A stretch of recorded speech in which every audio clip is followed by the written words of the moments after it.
Benoît Pellistrandi, bonjour. Bonjour. Vous êtes historien et spécialiste de l'Espagne contemporaine. Ce dimanche, les indépendantistes ont perdu leur majorité au Parlement catalan au profit des socialistes. Qu'est-ce que ces résultats veulent dire pour le gouvernement de Pedro Sánchez?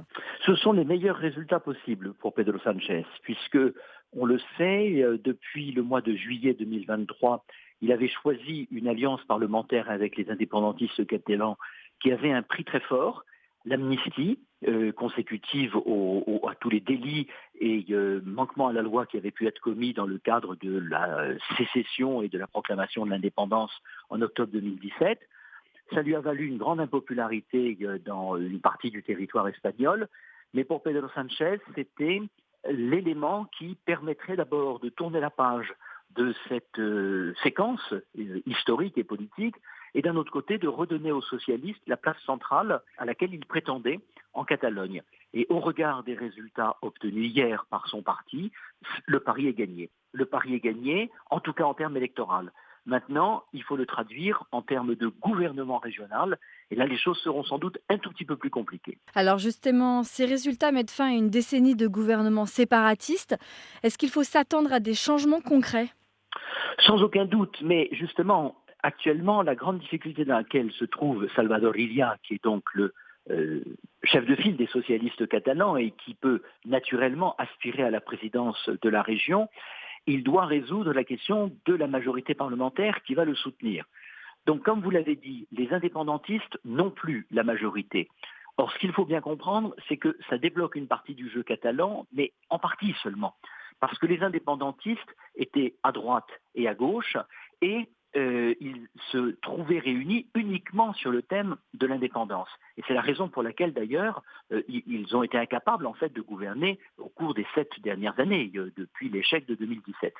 Mais maintenant, pour Salvador Illa, la question est de savoir est-ce qu'il faut s'appuyer sur les républicains indépendantistes de gauche parce qu'ils sont à gauche et qu'il y a une affinité évidente avec les socialistes, ou est-ce qu'il faut essayer de tendre la main aux indépendantistes de droite et du centre-droit de Carles Puigdemont, sachant que Carles Puigdemont est absolument indispensable au maintien de la majorité parlementaire de Pedro Sánchez à Madrid. Donc on le voit, on n'est même plus sur un billard à 3 bandes, on est en fait sur 2 billards superposés. D'un côté, l'équation parlementaire à Barcelone, de l'autre, les impératifs de l'équation parlementaire à Madrid. Et c'est ça ce qui rend la situation très compliquée. Alors effectivement, c'est ce que vous venez de dire, ils sont divisés, les indépendantistes. De votre point de vue, vont-ils faire alliance? Alors, jusqu'aux élections européennes, le jeu va être bloqué. Nous avons un scrutin national le 9 juin, et ce scrutin national, il est encore très important pour Pedro Sánchez. Les sondages mettent le Parti socialiste assez loin derrière le Parti populaire. On est entre 5 et 8 points selon les instituts d'opinion. Or, ce résultat en Catalogne peut booster les socialistes. Mais pour les booster, il faut que l'ambiguïté demeure sur ce qui va être fait en Catalogne.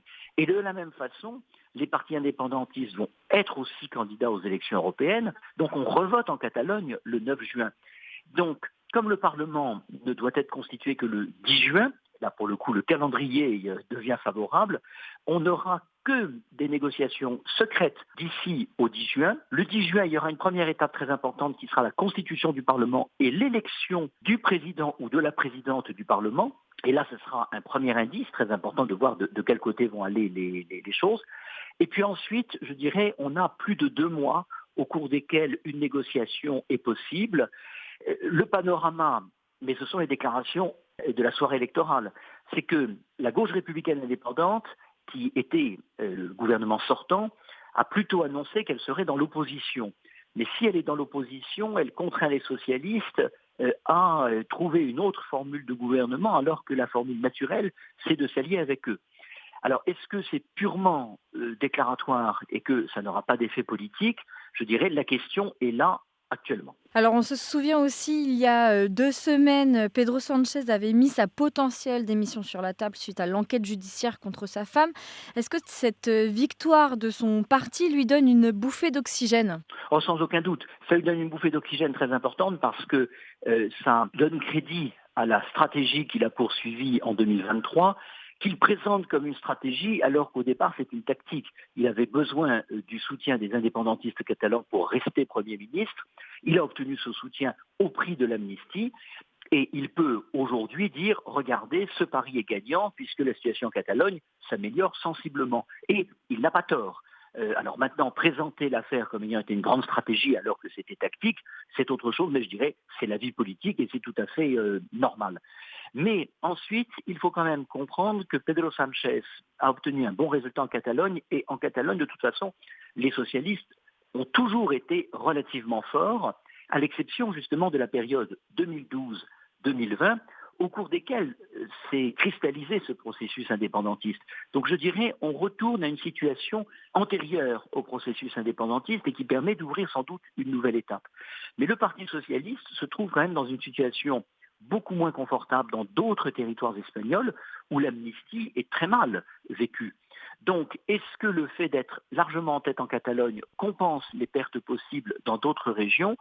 Ça sera l'intérêt des élections européennes de nous le montrer, même si, bien entendu, le scrutin européen n'est pas exactement un scrutin national, mais il va en prendre les allures. Effectivement, je rebondis par rapport à la fin de votre réponse. Est-ce que ces résultats peuvent avoir une influence sur les élections européennes? Sans aucun doute, le Parti socialiste va maintenant pouvoir aborder la campagne libérée de cette inquiétude que représentait pour lui le scrutin en Catalogne, que Pedro Sánchez a réussi sa manœuvre de démission suspendue pendant 5 jours. Donc le Parti socialiste va être à l'offensive, alors que depuis le mois de janvier, il était à la défensive, et notamment sur les affaires de corruption qui portaient d'abord sur le Parti socialiste, y compris sur le candidat socialiste à la généralité de Catalogne, et puis ensuite sur l'épouse de Pedro Sánchez.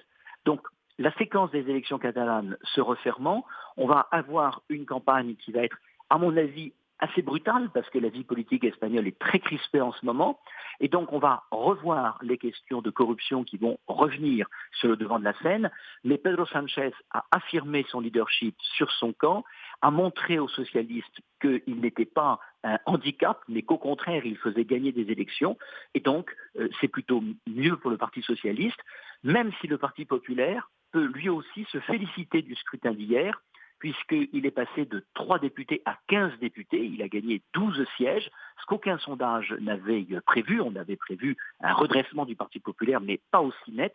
Et donc le Parti populaire, avec Núñez Feijóo, est sans doute en train aussi de trouver le bon ton pour cristalliser, ou plutôt concentrer l'ensemble du vote de la droite. Benoît Pellestrandi sur Médien, je le rappelle, vous êtes historien et spécialiste de l'Espagne contemporaine. Merci beaucoup pour ces éclaircissements. Merci à vous pour votre confiance.